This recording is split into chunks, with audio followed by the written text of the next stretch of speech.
अगर आप हमारे इस के तूफान म्यूजिक को देख रहे हैं तो लाल बटन दबाकर इस चैनल को सब्सक्राइब करें और हाँ, साथ में बेल आइकन दबाना ना भूलें।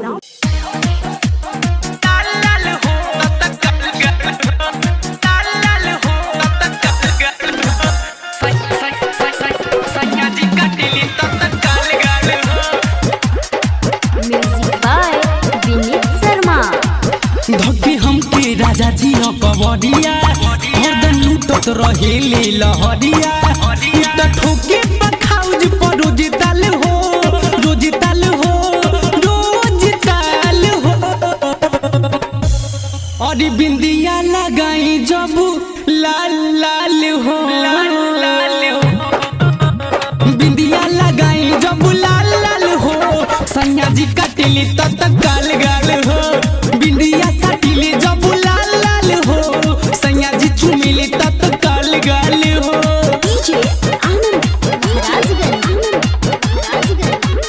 लाल लाल हो तत गाल गाल हो लाल लाल हो तत गाल गाल हो। हमारा से हरदम प्यार बड़ी करे सुरहो सिंगारवा पे हमारा उमरे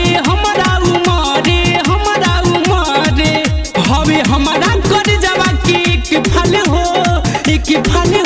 अरे एक फल हो।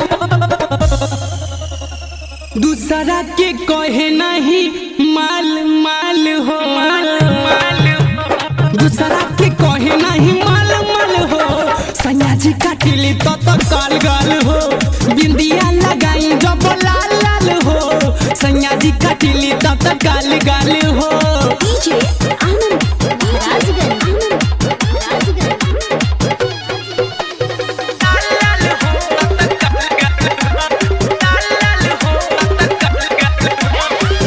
जी गर जितेंद्र आनंद विनीत बिट्टू बसंत के केहू न चिन्हित कुंवर समीर जी के केहू न चिन्हित हर दिन लगे हमके नया साल हो नया साल हो नया साल हो।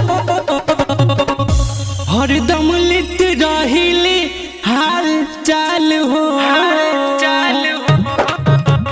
हरदम लिट रहे हाल चाल हो सैया जी काटिली तत गाल गाल हो बिंदिया सटिली जब लाल लाल हो सैया जी काटिली तत गाल गाल हो। Shivansh recording studio Maharajganj.